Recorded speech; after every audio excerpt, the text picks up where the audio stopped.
Welcome back! My name is Baller Scuba. This is Video Games Over Time. We are still in 1984. Today, we're going to talk about Pac-Land. The story of Pac-Land takes us back to Namco. We have talked about Namco several times before. They have been responsible for Pac-Man, Galaga, and Xevious. We last talked about Namco in our video on the Tower of Druaga. For Pac-Land, Namco turned to Yoshihiro Kishimoto. Kishimoto was tasked with creating an arcade game based on the Pac-Man television series, which we talked about in a previous video. As a result, Kishimoto tried to make a side-scrolling platform game, as opposed to the maze games that had been typical of Pac-Man games to this point. The team, which included designer Tsukasa Nagoro and artist Hiroshi Ono, spent a lot of time working on the backgrounds and animation of the game, hoping to live up to the animation of the television series. The team was also inspired by the gameplay from Konami's Track and Field, where pressing alternating buttons would move the player forward. Yuriko Kaino, who did the music for Xevious, created the music for Pac-Land. Pac-Land is a side-scrolling platform game. The player plays as Pac-Man, whose quest is to make it to the end of the stage, usually to return a lost fairy back to Fairyland. The player controls Pac-Man by either pressing the directional buttons to have Pac-Man walk, or tapping the buttons to have Pac-Man run. Pac-Man can also jump with the jump button. To stop Pac-Man, the Ghost Gang have returned, with the original Blinky, Pinky, Inky, and Clyde there, alongside Sue from Ms. Pac-Man, who is now a purple ghost. Pac-Man can eat large power pellets to gain the ability to eat the ghosts. There are also hidden objects in the game, which can be found by pushing obstacles to the side. Some will give Pac-Man additional abilities, while others will give Pac-Man points. Namco released Pac-Land on October 29, 1984 to Japanese arcades, at least according to most sources. Bally Midway would release the game to North American arcades in December 1984. That is a short backstory to Pac-Land. With that now told, it's time to play the game for ourselves. And here we are in the game. This is Pac-Land. As you can see, copyright 1984 by Namco. They are good friends of Pac-Man in the Pac-Land. And they don't have real names. I should point out that in the American version, as we are seeing here, Pac-Man has a style that is very reminiscent of the television series. In Japan, they went for a slightly different style, which was more closely related to the cabinet artwork and promotional material that they had in Japan.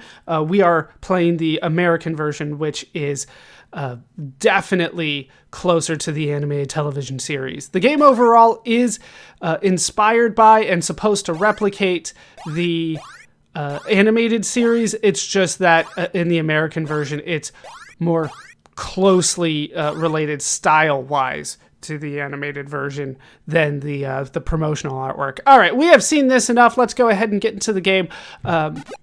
Let's get in, and we'll start with trip number 1. Sure, that makes sense. All right. Hey, there's the dog. All right, so you basically double tap to run.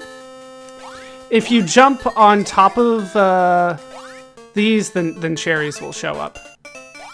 But I don't necessarily care about points in this one. I'm just trying to get through to the end. Cherries, of course, will give you more points. Then you can avoid all of these. And I missed the power pellet. That's all right. Yeah, you basically double tap and hold it to run.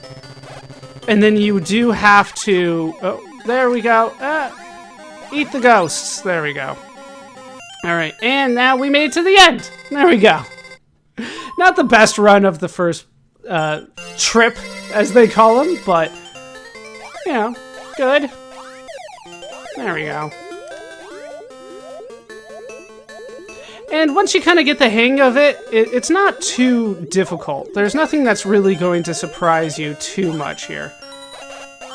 And if you want to break things, if they allow you to, there, just make a break for it. They do expect you to run, so like all the timing is based on running. So it's better for you to run. If they allow you to break things, you run and then hit the button going the other way, and that's how you break it. All right, this one I'm not too confident about, and that's why. These are functioning as conveyor belts. As we have the ghosts kind of going there. Alright. There. Gotta be careful a lot of the time here. Ow. No. Okay. There we go. Let's make a break for it. No! Alright! The springboard, I'm not surprised. Alright, you have to run, and then jump at the end. Alright, I'm gonna get past this thing.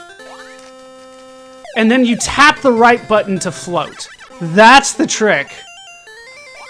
We made it to the end. That's all that matters. And we made it back to Fairyland. Hooray! Now, in the 4th round... Oh, wow. 4th round, we get boots. The boots will allow me to jump infinitely. Not always the smartest idea. We'll try it. We'll try it one more time. We'll go through and see what I can do. But in the 4th round, the goal is basically to go back home. And then everybody can kind of wait for you. All right, we'll do trip 2, and there's the cat. Cat does make an appearance. All right, let's go. Just motoring through. Yeah, you can jump on top of a lot of these things like the cars and stuff like that. It's just like don't get run over by them. That's the issue. You can still, you know, touch them.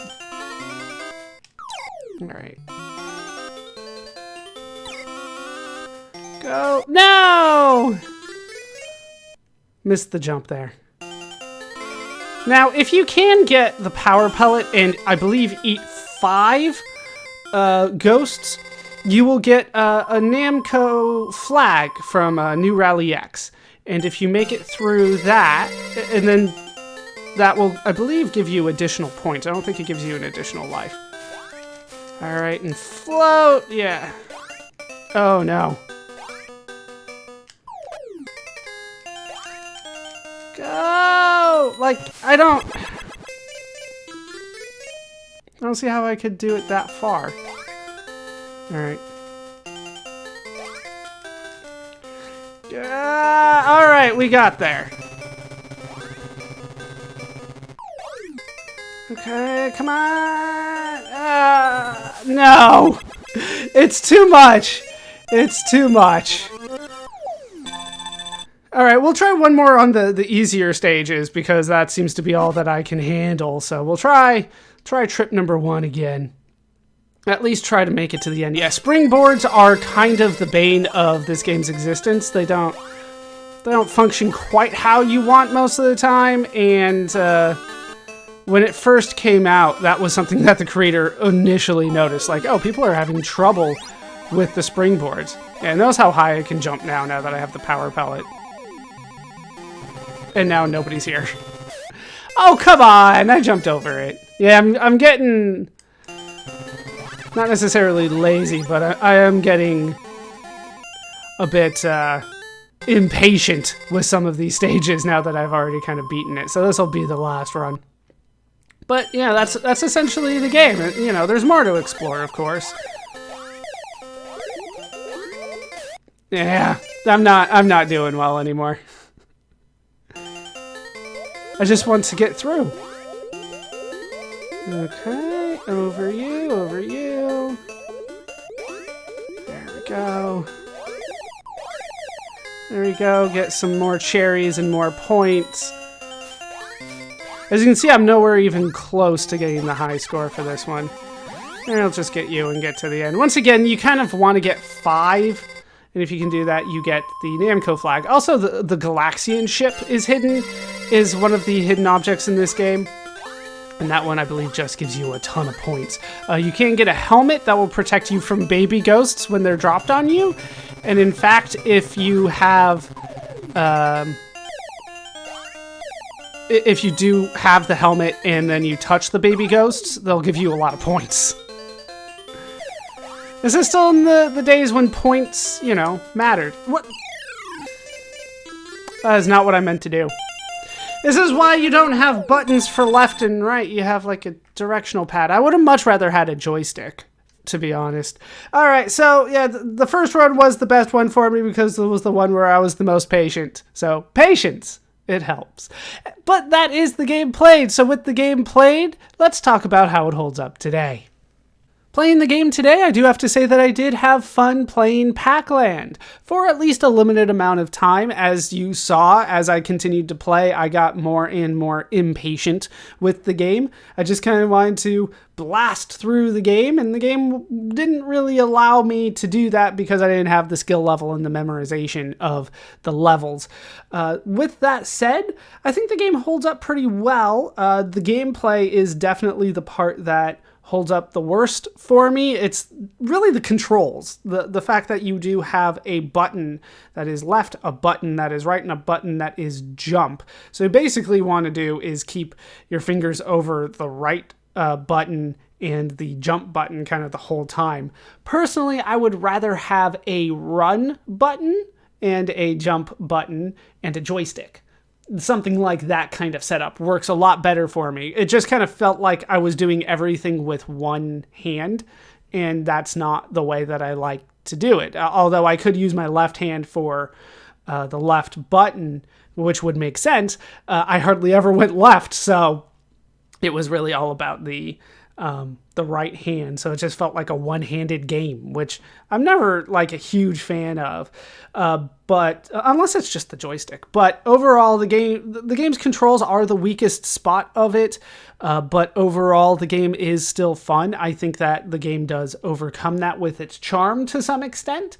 With that said, it's also very short. The stages are very short, which is fine for what it is, but for an arcade game, I don't know. There's something that I feel is missing from the game, and I can't quite put my finger on what that is.